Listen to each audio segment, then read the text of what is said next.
الرحيم الحمد لله رب العالمين والصلاة والسلام على سيدنا محمد وعلى آله وصحبه وسلم اللهم علمنا ما جهلنا وذكرنا ما نسينا وزدنا علما ونعوذ بك من حال أهل النار اللهم واجعل نياتنا خالصة on n'oublie pas la bonne intention lillahi ta'ala. Donc, lorsque nous témoignons que Muhammad sallallahu alayhi wa sallam, fils de Abdullah, fils de Abdul Muttalib, fils de Hashim, fils de Abdul Manaf, est l'esclave de Allah et son messager envoyé à toute la création. Donc tu témoignes que Muhammad sallallahu alayhi wa sallam est l'envoyé de Allah, est le messager de Allah.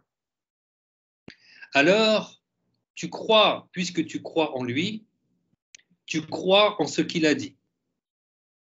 Et donc, il faut croire en tout ce que le prophète Muhammad sallallahu alayhi wa sallam nous a transmis de la part de Allah, que ce soit le caractère licite ou illicite, que ce soit ce qui va se passer dans le futur ou après la mort ou dans l'au-delà.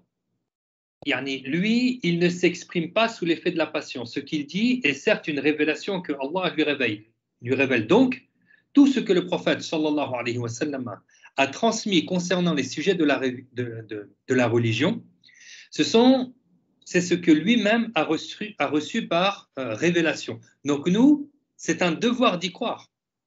C'est un devoir de croire en tout ce que le prophète sallallahu alayhi wa sallam a transmis de la part de Allah Azza wa Jal. Au point que, vous savez, lorsqu'on dit, voilà, c'est un hadith du messager alayhi salatu wa salam qui a été jugé Hassan, Qawi, Sahih, Da'if, ce hadith, il est soit jugé fort, fiable, faible ou sahih, sûr, d'accord?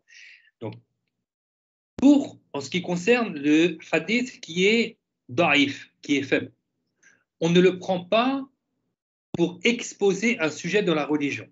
Le hadith, on ne le prend pas pour exposer, pour énumérer un sujet dans la religion. Walakin, ça reste quand même une parole du prophète, sallallahu alayhi wa sallam. Donc, puisque ça reste une parole du prophète, on ne va pas démentir, on ne va pas contredire. Simplement, on ne le prend pas pour argumenter d'une manière fiable et forte le sujet. D'accord? Mais ça reste un hadith du messager alayhi salatu wassalam. Ça reste une parole du prophète sallallahu alayhi wa sallam. Donc, on fait attention. Nous, on n'est pas des muhaddithin, on n'est pas des savants spécialistes du hadith. D'accord? Lorsqu'on entend un hadith, d'accord, on vérifie bien sûr la chaîne de transmission de celui qui nous rapporte ce hadith. On vérifie aussi son explication. D'accord? Maintenant, si c'est un hadith qui est faible, qui est da'if, ok, on a pris en compte que c'est un hadith da'if, mais on ne va pas contredire quand même, parce que c'est quand même une parole du prophète, sallallahu alayhi wa sallam. Et lui, ce qu'il disait, on se rappelle que ce qu'il disait dans la religion, au sujet de la religion, c'est ce qu'il recevait par révélation. Okay? Donc nous, on croit en ce que le prophète sallallahu alayhi wa sallam nous a apporté de la part de Allah Ta'ala. Et parmi les choses qu'il nous a apprises, c'est le sujet concernant le supplice de la tombe. D'accord? C'est-à-dire qu'il y a certaines personnes qui seront châtiées dans leur tombe. Ce n'est pas tous. Pas tout le monde ne sera châtié, attention. Mais le châtiment dans la tombe aura bien lieu et ça sera un châtiment physique et moral. Donc, c'est un devoir d'y croire parce que le prophète, sallallahu alayhi wa sallam, nous en a parlé. Il y a même une ayah qui en parle implicitement du châtiment dans la tombe. Alors,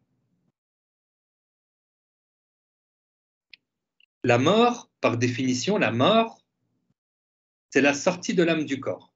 C'est-à-dire que l'ange Azraïl, sur ordre de Allah, il vient arracher notre âme. Lorsque l'âme a quitté le corps,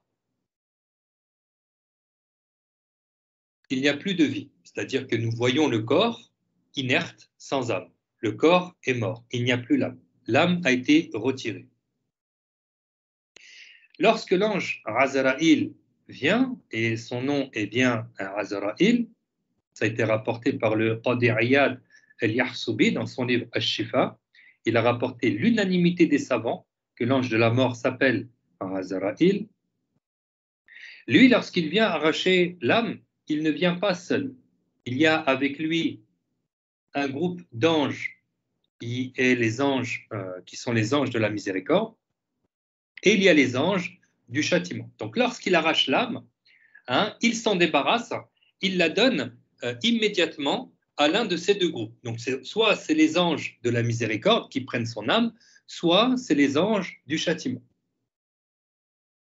En gros, soit c'est les anges de la miséricorde qui vont prendre nos âmes, ou les anges du châtiment. Et on œuvre dans ce bas monde pour que justement ce soit les anges de la miséricorde qui prennent nos âmes. Que Allah nous l'accorde. Amen. Ensuite, les anges, lorsqu'ils ont récupéré l'âme, ils l'amènent dans un endroit qui est différent selon l'état de la personne, selon le cas de la personne. Donc, il y a plusieurs endroits. Par exemple, les âmes des awliya, les âmes des walis, des saints, eux, leurs âmes, elles sont amenées jusqu'à un endroit qui se trouve dans le 7e ciel. Cet endroit, il s'appelle Al-Aliyyi, et son âme s'y fait inscrire. Quant aux mécréants, son âme, donc ce sont les anges du châtiment qui prennent son âme, et elle, son âme, elle est amenée à un endroit qui se trouve dans la 7e terre, qui s'appelle As-Sijjin. Et son âme s'y fait inscrire. Donc, lorsque nous voyons maintenant le défunt, là on va parler d'un musulman, par exemple. Donc le musulman, ça y est, l'ange Azraïl a récupéré son âme, a arraché son âme, les anges ont récupéré cette âme. Nous maintenant, on va s'occuper de ce mort, d'accord? C'est notre frère, et on va s'occuper de lui, on va le préparer pour son voyage. Donc on va s'occuper de lui comme il se doit, et on verra comment on lave le mort, Inch'Allah, dans le chapitre de la prière. Lorsqu'on a fait les choses correctement, on va l'enterrer. C'est pas qu'on va le mettre après dans sa tombe. Et lorsque l'on va remettre la terre dans la tombe, eh bien, les anges, ils ramènent l'âme dans ce corps qui est enterré. Les anges, ils remettent l'âme dans le corps que nous avons enterré.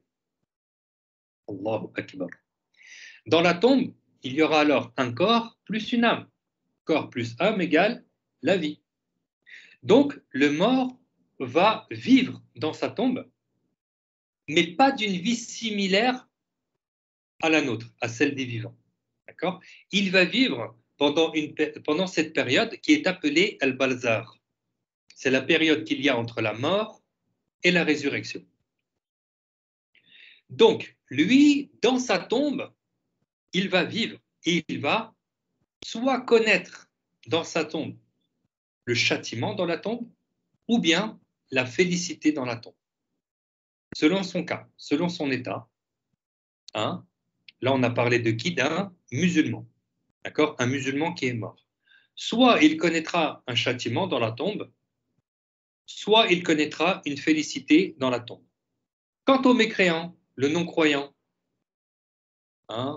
celui qui a fait preuve d'injustice envers Allah Ta'ala en n'acceptant pas la croyance correcte, eh bien lui, assurément, il va connaître le châtiment dans la tombe. Lui, c'est sûr, il va connaître le châtiment dans la tombe. Pourquoi? Parce que Allah Ta'ala, il est Ar-Rahman, c'est-à-dire celui qui accorde sa miséricorde en profusion pour le croyant et le mécréant dans ce bas monde. C'est-à-dire que dans ce bas monde, durant notre vivant, Allah Ta'ala, il donne sa miséricorde en profusion à tout le monde. C'est-à-dire que, tout comme nous, Allah nous a gratifiés par cette vue, ou par cette ouïe, ou par cette parole, c'est un bienfait de la part d'Allah Ta'ala. Si Allah veut que tu ne vois pas, tu ne vois pas. Si Allah veut que tu n'entendes pas, tu n'entends pas. Si Allah veut que tu ne parles pas, tu ne parles pas, etc. Eh bien, même le mécréant, c'est-à-dire celui qui renie l'existence de Allah, par exemple, Allah lui donne aussi cette vue, cette ouïe et cette parole. C'est-à-dire que même le mécréant, il est touché dans ce bas monde par la miséricorde de Allah Ta'ala. D'accord? Et même parmi ces mécréants-là, il y en a, ils ont beaucoup d'argent. Ils ont beaucoup d'argent. On prend l'exemple de Pharaon. Pharaon, il avait les richesses du monde entier qui venaient à ses pieds. Pharaon, c'était quelqu'un, un roi qui avait qui possédait énormément de choses, de biens de ce bas monde. Pourtant, lui-même, il a dit Ana Rabbakum, il a dit je suis votre Seigneur. C'est dans le Coran, c'est cité dans le Coran. Mais Allah Ta'ala lui a donné tous ses bienfaits de ce bas monde. Donc c'est pas, ça c'est une petite parenthèse, c'est pas parce que quelqu'un possède les biens de ce bas monde qu'il se dit moi je suis quelqu'un qui est aimé par Dieu. Parce que Dieu, il donne aussi bien aux croyants qu'aux mécréants les choses mondaines. Et si Allah Ta'ala ne faisait pas profiter aux mécréants de sa miséricorde, si Allah Ta'ala ne faisait pas profiter de sa miséricorde aux mécréants, le mécréant, il n'aurait même pas une gorgée d'eau à boire. Encore une fois, il ne verrait même pas, il n'entendrait même pas, il ne marcherait même pas. Donc, on voit bien que Allah Ta'ala, il accorde sa miséricorde en profusion dans ce bas monde aux croyants et aux non-croyants. Même à quelqu'un qui adore les singes, même à quelqu'un qui adore les vaches. Et puis on se rappelle que Allah Ta'ala, il est Ar-Rahim. Rahim, c'est celui qui accorde sa miséricorde en profusion pour le croyant seulement dans le delà. Il est Ar-Rahman, il est Ar-Rahim. Ar-Rahim, c'est-à-dire celui qui accorde sa miséricorde en profusion seulement pour le croyant dans l'au-delà, pas pour le non-croyant. En d'autres termes, le non-croyant, le mécréant, il ne connaîtra plus jamais la miséricorde de Allah. À partir de quand? À partir des douleurs de l'agonie. À partir du moment où le mécréant ressent les douleurs de l'agonie, son châtiment commence. Et il ne s'arrêtera plus jamais. C'est-à-dire qu'il connaîtra que des souffrances éternelles. Plus jamais il ne connaîtra le repos. Plus jamais il ne connaîtra une satisfaction, un bienfait, un bonheur, une aide. Plus jamais il ne connaîtra ça. Pourquoi? Parce qu'il ne sera plus touché par la miséricorde de Allah. À partir du moment où le mécréant ressent les douleurs de l'agonie, son châtiment commence et ne s'arrêtera plus jamais. Regardez. C'est pour cela que il est dit par le messager que même lorsque, dans le sens que même lorsque son âme elle est arrachée par l'ange Azraïl, Les douleurs qu'il ressent sont similaires à quelqu'un qui reçoit 1000 coups d'épée. Subhanahu wa ta'ala. C'est énorme. C'est-à-dire quelqu'un qui reçoit 1000 coups d'épée. Vous voyez, chaque douleur qu'il reçoit pour chaque coup.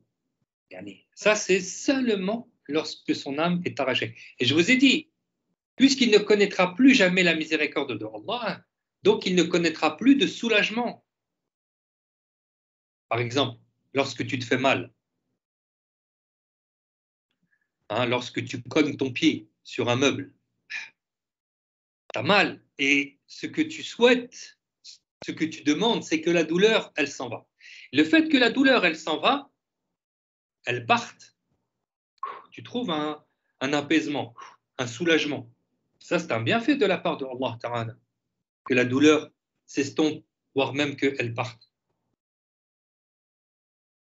Mais le mécréant, une fois qu'il est mort, il ne connaît plus jamais la miséricorde de Allah. Donc, il ne connaîtra plus de soulagement, d'apaisement. Vous avez compris. Donc, lui, dans tous les cas, c'est-à-dire, lui, assurément, il connaîtra dans sa tombe un châtiment. Ce qu'on appelle le supplice de la tombe. Adabul Qabr. Et donc, parmi les choses qui constituent le supplice de la tombe, il y a l'exposition du feu aux mécréants 2 fois par jour. Une fois au début du jour et une fois à la fin du jour. Donc le mécréant, lui, il est châtié, il est supplicié. Il est supplicié lorsqu'il voit le feu et la place qu'il occupera dans l'au-delà. En fait, les anges, chaque jour 2 fois, une fois au début du jour, une fois à la fin du jour, ils vont lui montrer une place au paradis et ils lui diront là, tu n'iras pas, première souffrance morale. Ils lui montreront l'enfer, ils lui diront là, tu iras, deuxième souffrance morale.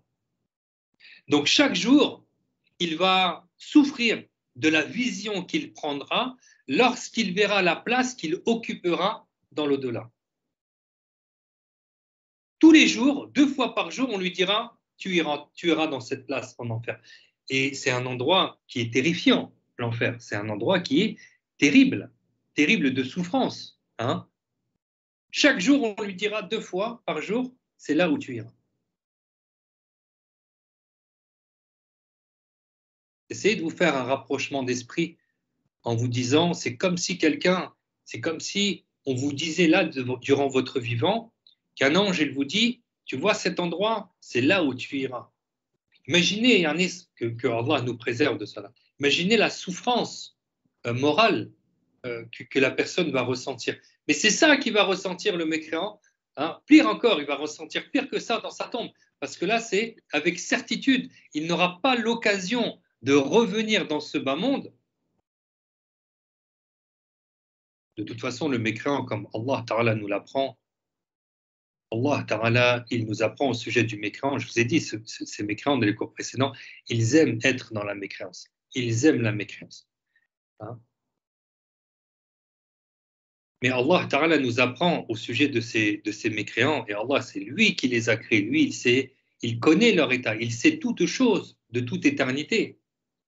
Il nous apprend au sujet des mécréants que même s'ils revenaient à la vie, ces mécréants-là, même s'ils revenaient à la vie, ils rechoisiraient la mécréance. Voilà pourquoi ils méritent un châtiment éternel sans fin. Parce que même s'ils revenaient à la vie, ils rechoisiraient encore la mécréance. Voilà, c'est des gens qui aiment le coffre. Donc ils méritent le châtiment de la part de Allah Ta'ala, éternellement, sans fin.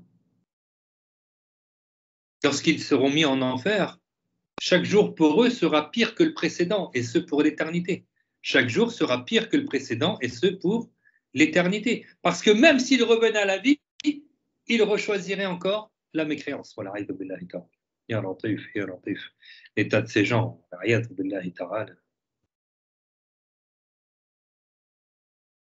Donc, parmi aussi donc on a dit, parmi les châtiments qui constituent le supplice de la tombe, pour le mécréant, c'est que chaque jour, il verra la place qu'il occupera en enfer. Chaque jour, 2 fois. Il y a également le rétrécissement de la tombe. D'accord? C'est-à-dire que la tombe va rétrécir au point que ses côtes se chevauchent. Et c'est comme ça que le messager, lorsqu'il a expliqué, lorsqu'il nous a appris le rétrécissement de la tombe, il a entrecroisé ses doigts pour nous indiquer que les côtes de ce mécréant vont s'entrecroiser. C'est-à-dire que ça sera une pression tellement forte, tellement intense, que la partie qui est à droite du corps passera à gauche et la partie qui est à gauche passera à droite. Certains savants, ils ont dit, ça sera cet espace-là, entre le doigt et le pouce. Et d'autres savants, ils ont dit que la tombe, elle sera aussi étroite que du bout du doigt, du bout du pouce, jusqu'à son extrémité. Voilà, imaginez un corps humain dans ce petit endroit, ce petit espace. Donc, sa tombe, elle va se rétrécir, d'accord? Au point que ses côtes se chevauchent. Il y aura également aussi le coup porté par les 2 anges, Munkar et Nakir. Lui, lorsqu'il arrive, on va en parler de Munkar et Nakir. Eux, lorsqu'ils arrivent, ils font asseoir le mort et ils l'interrogent. Et le mécréant, lui, il va répondre hâtivement de mauvaises réponses, bien évidemment, parce qu'il ne va pas répondre de la croyance qu'il a actuellement, il va répondre de la croyance qu'il avait durant son vivant. Et donc, la croyance qu'il avait durant son vivant était fausse, bien évidemment, puisqu'il est mort mécréant.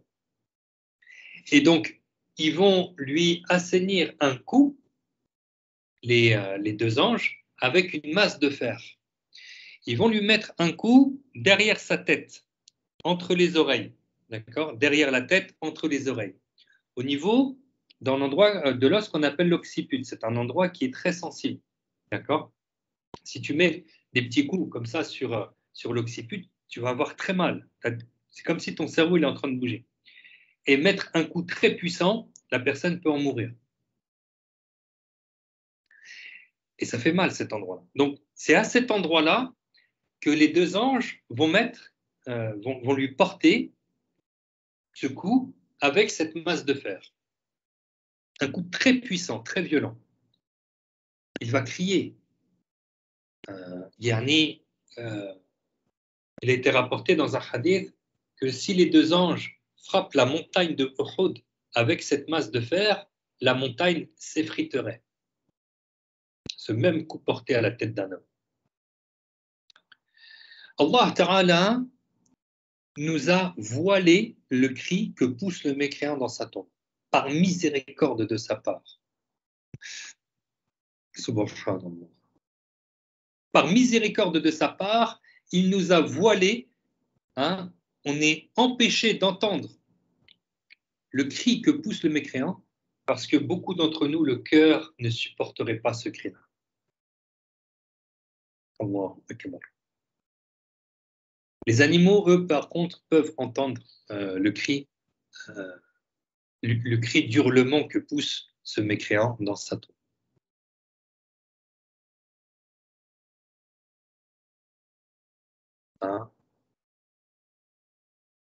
Et il y aura d'autres châtiments dans sa tombe. Sa tombe va devenir comme des fosses de l'enfer. Les animaux nuisibles de la terre vont consumer son corps.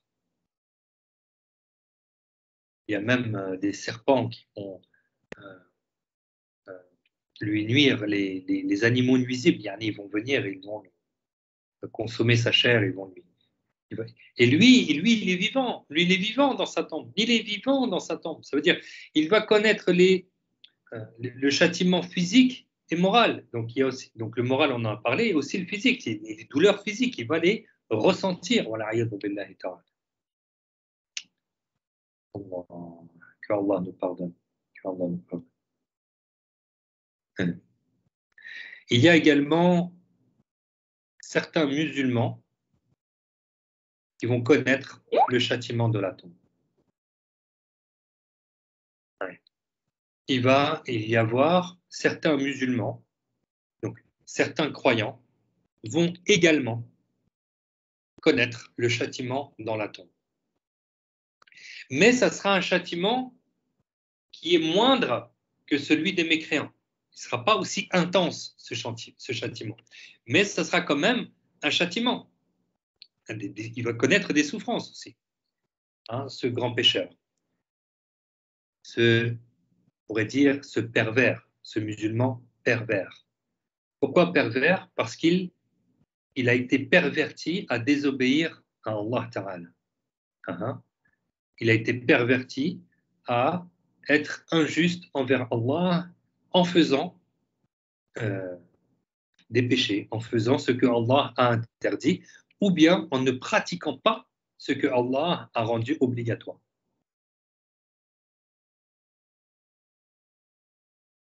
Pourquoi je dis qu'il a été injuste envers Allah par le fait qu'il commette des péchés?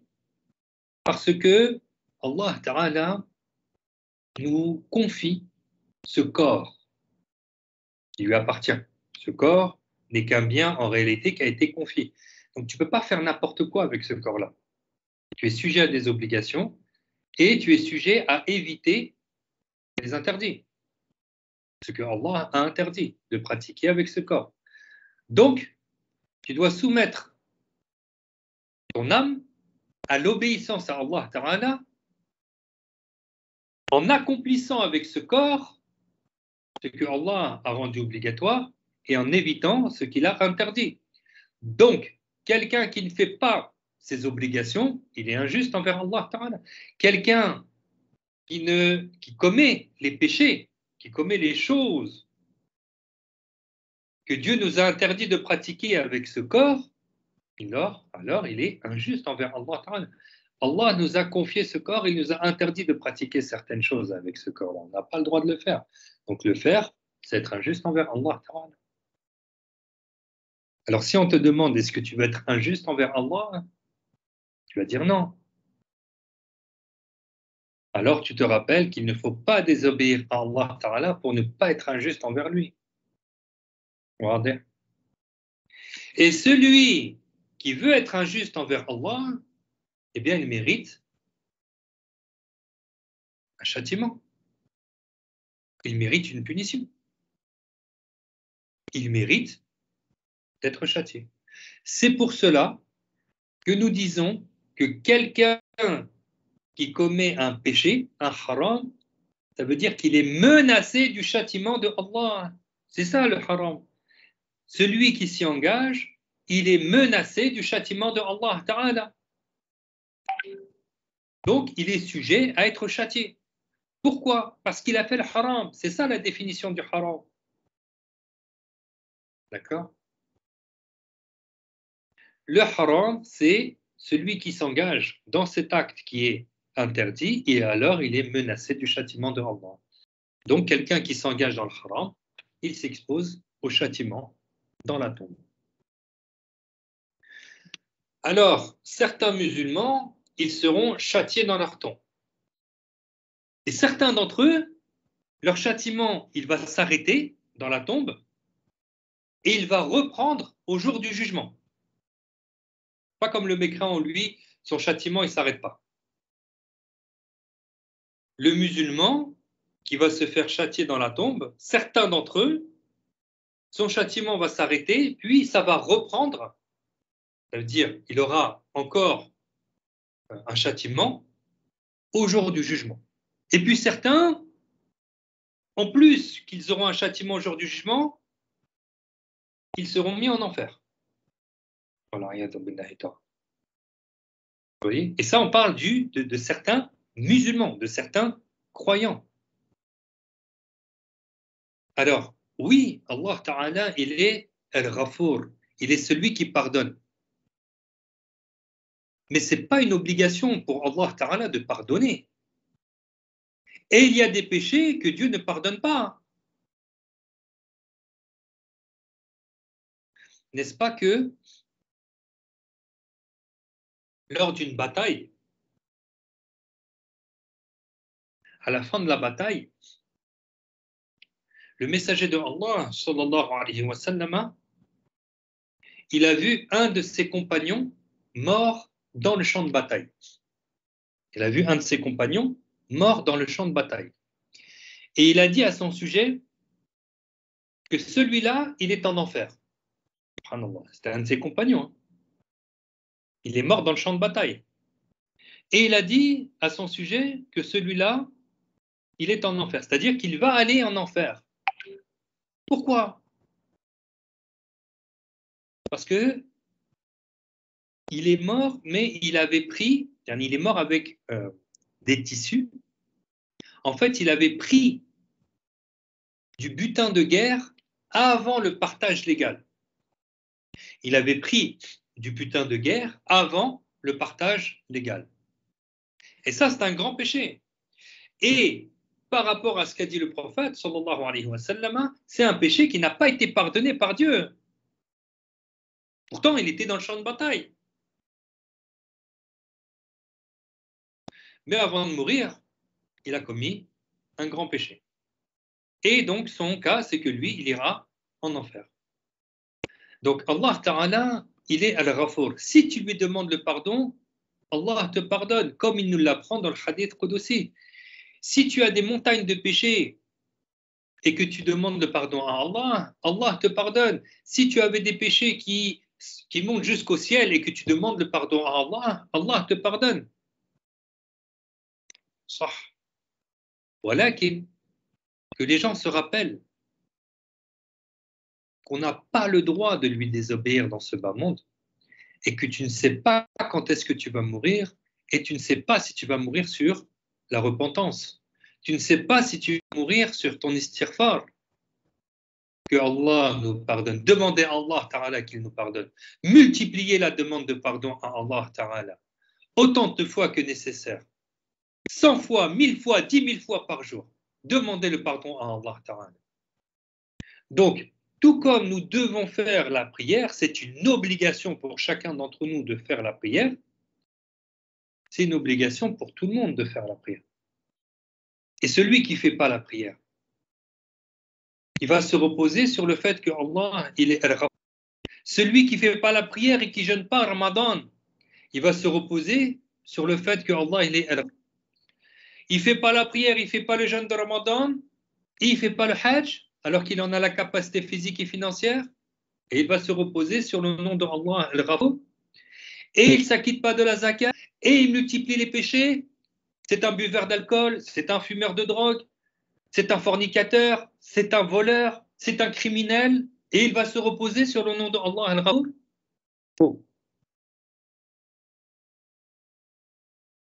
Allah Ta'ala, encore une fois, nous a confié ce corps qui est saint.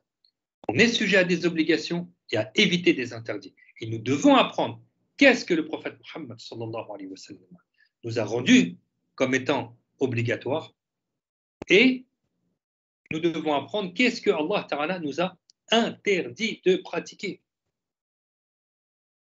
pour l'éviter.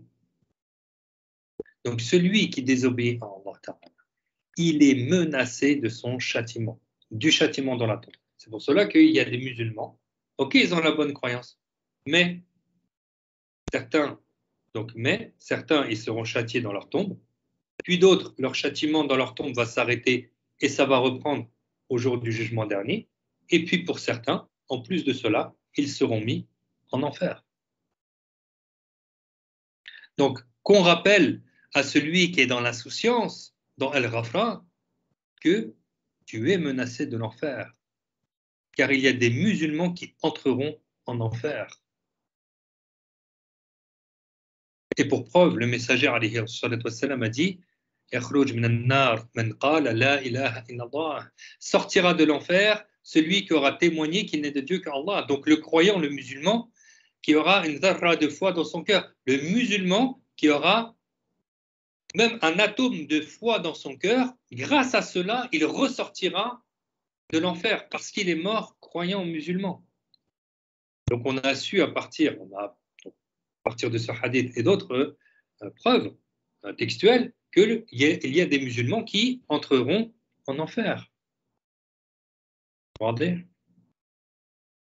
Donc le châtiment dans la tombe aura lieu également pour certains musulmans qui auront désobéi à Allah Ta'ala, mais ça sera un châtiment qui ne sera pas aussi intense que le châtiment qui aura lieu pour les mécréants. Par exemple, il aura cette pression dans la tombe, mais pas une pression, c'est-à-dire mais pas au point que ses côtes se chevauchent, pas au point que ses côtes s'entrecroisent. Mais il aura cette pression dans la tombe. Et il va souffrir aussi. Il sera inquiet dû à l'obscurité et à la solitude dans la tombe. Par exemple, celui qui ne fait pas al-istinja, le nettoyage intime. On sait qu'après qu'on va uriner, ou après qu'on a fait ses besoins, il y a une manière de se nettoyer, d'accord? Une manière correcte de se nettoyer. Donc celui qui ne fait pas al-istinja, eh bien dans sa tombe, il aura l'odeur constante de l'urine dans sa tombe. Il aura l'odeur constante de l'urine dans sa tombe. Entre autres.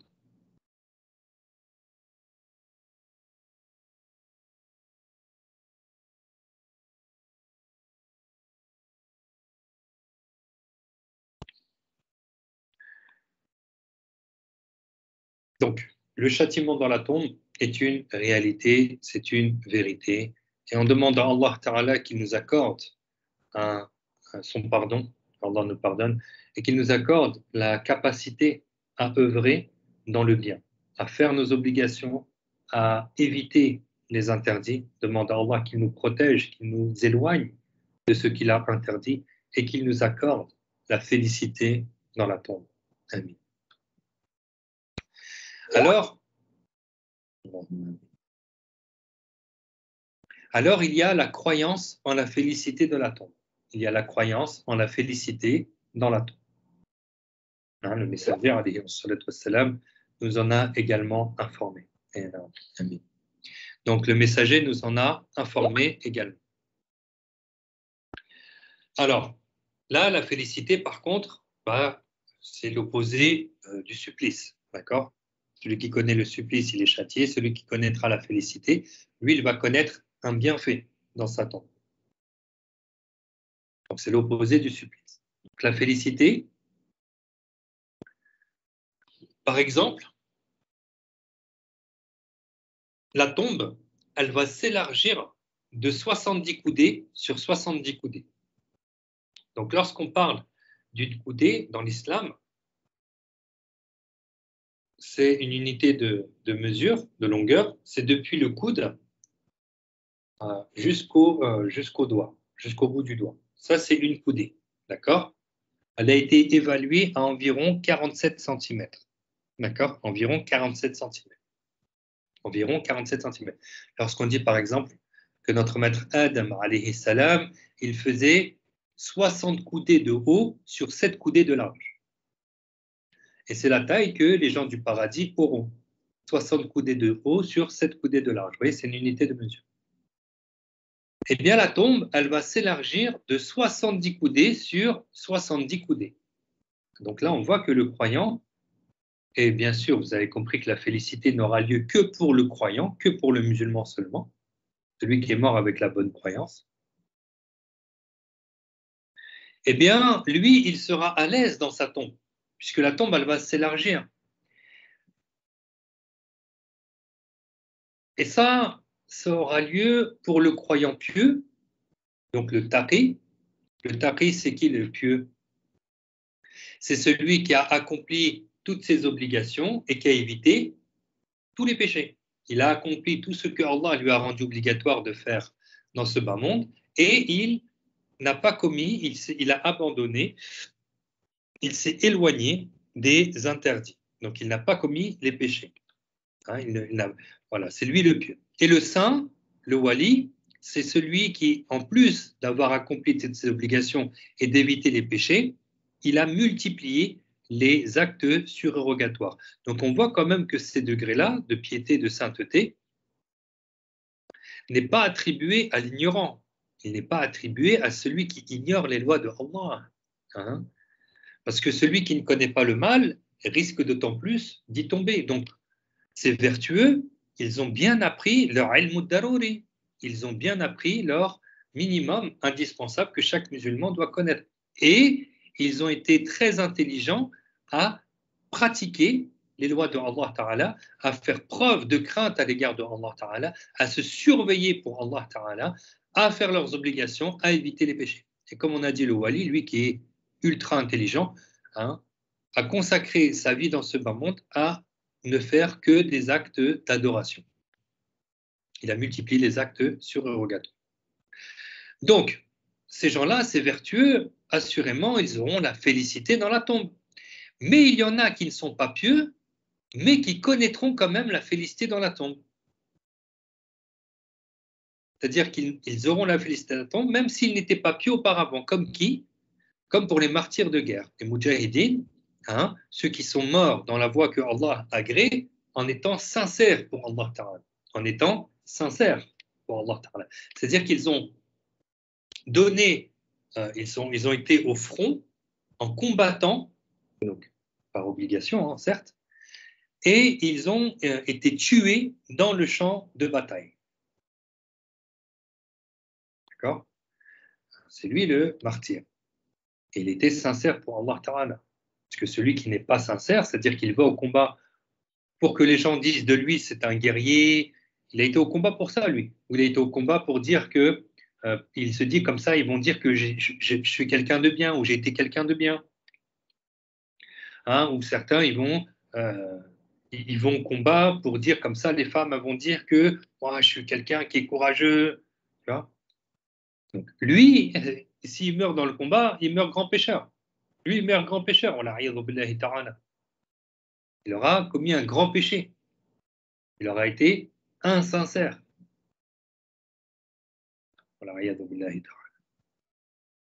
Non, quelqu'un qui va au combat et qui meurt dans le combat, c'est qu'il a mis la bonne intention, lillahi ta'ala, il a été au combat, fi sabilillah, pour rechercher l'agrément de Allah ta'ala uniquement. Par exemple, un jour, il y avait l'imam Ali ibn Abi Talib, radiyallahu anhu. Il était en plein combat et il allait donner le coup final, comme ils disent, le coup de grâce à son adversaire. Mais avant qu'il ait le temps de lui porter le coup de grâce, qu'est-ce qu'il a fait l'ennemi? Il lui a craché au visage. Il a craché au visage de l'imam Ali. L'imam Ali, il s'est arrêté. Et il a appelé son compagnon pour lui demander de l'achever. Le compagnon, lui, ça y est. Mais à la fin de la bataille, le compagnon d'Imam Ali, il lui a dit, mais tu aurais pu le finir, tu aurais pu le tuer en fait. Pourquoi tu m'as appelé?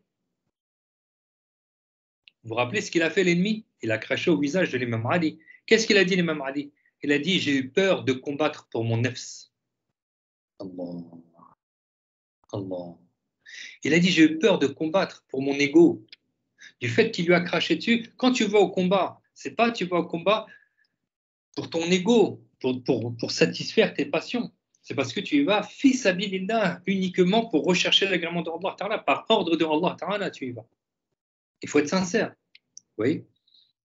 Donc ces gens-là, ceux qui meurent martyrs, ils seront vraiment très récompensés. Hein. Lui, le martyr, carrément, il y a les anges de la miséricorde, ils viennent devant lui jusqu'à perte de vue. Il voit une armée d'anges de la miséricorde lui sourire, le féliciter, l'honorer. Hein. C'est-à-dire que Allah Ta'ala a pardonné à ce martyr depuis sa première goutte de sang. D'accord?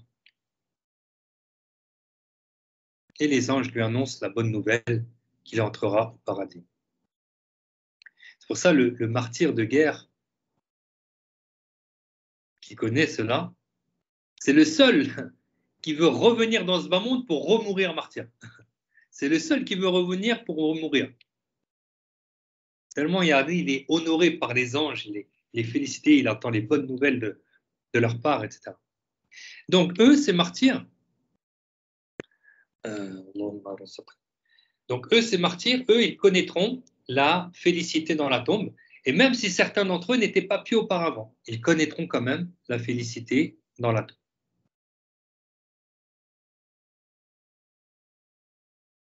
Alors, on a dit que la tombe, elle va s'élargir de 70 coudées sur 70 coudées, et cette tombe, elle va être illuminée, elle va être éclairée d'une lumière semblable à celle de la lune une nuit de pleine lune. D'accord. Ce n'est pas la lumière de la lune qui va éclairer la tombe.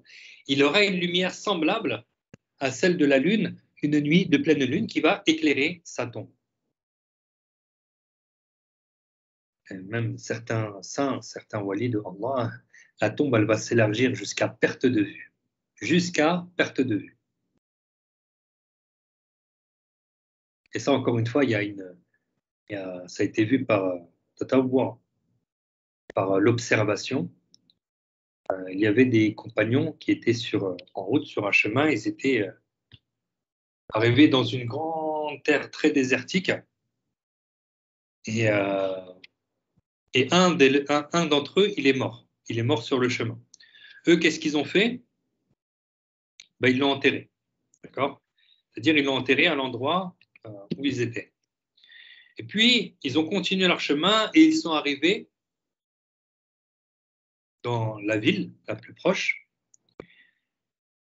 Et ils ont raconté que sur le chemin, il y en a un d'entre eux qui est décédé. Et ceux de la ville, ils leur ont demandé, mais où vous l'avez enterré? Les compagnons, ils leur ont dit, hein, ils ont dit, non, non, on va aller le chercher. Parce que là-bas, il y a beaucoup d'animaux sauvages la nuit et ils risquent de déterrer son corps pour le manger. Donc, ils ont refait demi-tour. Ils sont repartis à l'endroit où il a été enterré. Et lorsqu'ils ont creusé, ils ne l'ont pas trouvé. Ils n'ont pas trouvé ce compagnon qui est mort.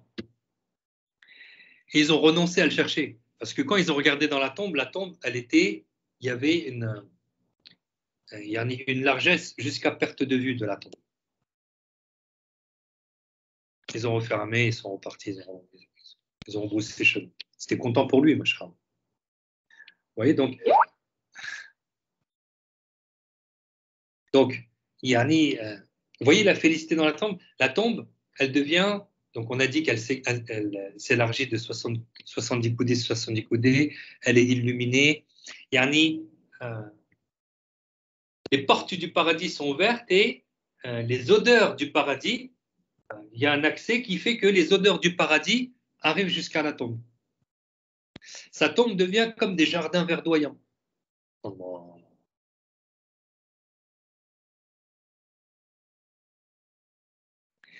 Je vais donner le sens du hadith rapporté par Ibn Hibban, qui dit ce qui signifie lorsque l'homme ou le mort est enterré, viennent à lui deux anges de couleur noir-bleu.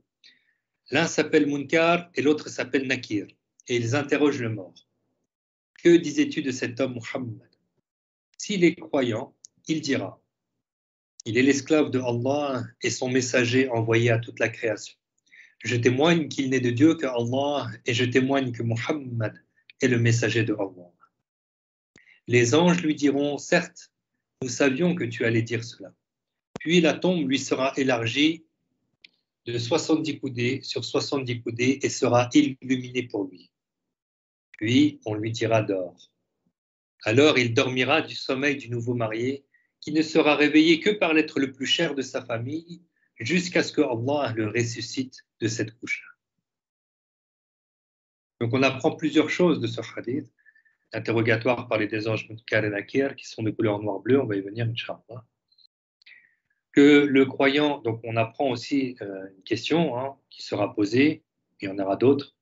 On apprend aussi que le croyant va répondre correctement et qu'il connaîtra la félicité dans la tombe. C'est ça la félicité dans la tombe. La tombe lui sera élargie de 70 coudées sur 70 coudées et sera illuminée pour lui.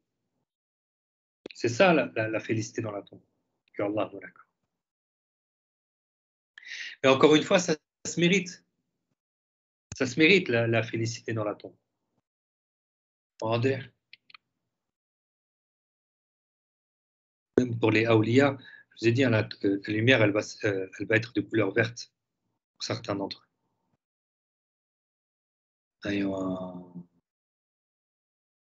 Donc vous avez compris que l'homme, après être enterré, l'âme revient à son corps.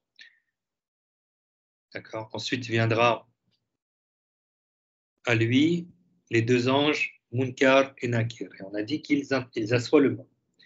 Alors ça, c'est un interrogatoire. L'interrogatoire des deux anges, Munkar et Nakir. C'est un interrogatoire qui aura lieu pour le croyant et le mécréant de cette communauté. C'est-à-dire ceux auxquels le prophète Muhammad sallallahu alayhi wa sallam a été envoyé, qu'on appelle Ummatud Da'wa. Donc, seuls les gens qui ont fait partie de la communauté du prophète Muhammad sallallahu alayhi wa sallam connaîtront l'interrogatoire par les deux anges Munkar et Nakir. Donc, Ummatud Da'wa, c'est la communauté de la paix, c'est-à-dire les gens qui ont vécu de la communauté du prophète Muhammad sallallahu alayhi wa sallam.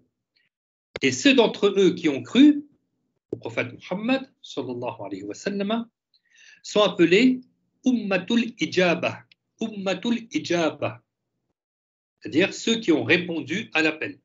Ummatul Ijaba, ce sont donc les musulmans, les croyants de Ummatud Da'wa.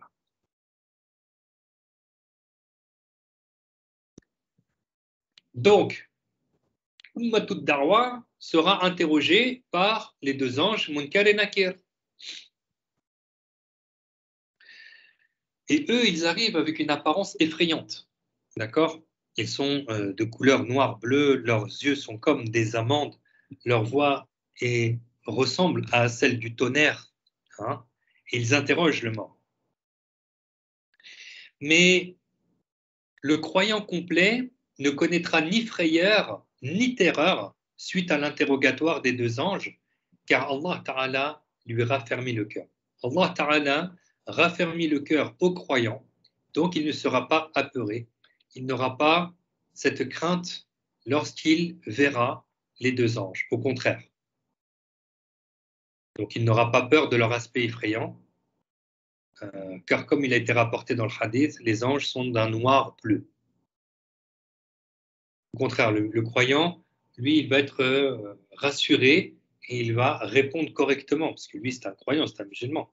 Lorsqu'on te demande que dis-tu de cet homme Muhammad, et l'esclave de Allah, sallallahu alayhi wa sallam, et son messager envoyé à toute la création. Ashhadu an la ilaha illallah wa ashhadu anna Muhammadan rasulullah. Ton cœur, il est réjoui. Hein? Lorsqu'on va te demander quelle est ta religion, l'islam. Qui est ton Seigneur? Allah. رضيت بالله ربا وبالإسلام دينا وبمحمد نبيا. Vous savez, parmi les secrets de cette parole-là, de le dire le matin et le soir, رضيت بالله ربا وبالإسلام دينا وبمحمد نبيا. C'est une cause, en le disant tous les jours, c'est une cause pour que tu puisses rentrer au paradis par la main du prophète Muhammad sallallahu alayhi wa sallam. Raditu billahi rabba, j'ai pris pour Seigneur Allah, wa bil islam dina, et pour religion l'islam, wa bi Muhammadin nabiyya, et j'ai pris pour prophète notre bien-aimé Muhammad sallallahu alayhi wa sallam. Salat ala nabi sallallahu ala sayyidina Muhammad sallallahu alayhi wa sallam. alors il y aura parmi Ummatud Da'wa certains qui ne seront pas interrogés par les deux anges Munkar et Nakir. Je précise pour ceux qui vont visualiser ou regardent cette vidéo, je ne rentre pas dans tous les détails. Il y a beaucoup de détails sur chaque sujet que j'énumère. Mais je ne peux pas rentrer dans tous les détails, que je ne connais pas d'ailleurs, et qu'il faudrait beaucoup d'heures pour expliquer chaque sujet. Donc, ne m'en veuillez pas si vous avez des informations concernant les sujets que je n'ai pas énumérés, même dans ma tête. Il y a des informations, des détails supplémentaires sur lesquels je m'abstiens, sinon je ne pourrais pas avancer. D'accord? Voilà, ça c'était pour prévenir.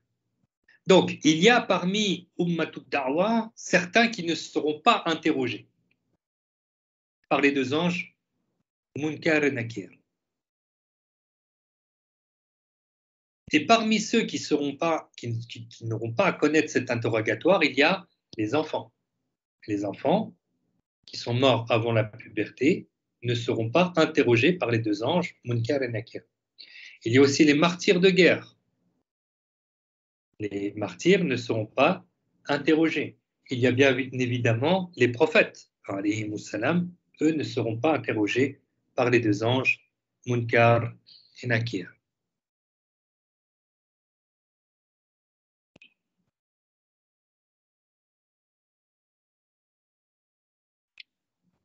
Inch'Allah, on va arrêter là, parce que ça a déjà fait 1 heure de cours. J'espère que tout a été clair.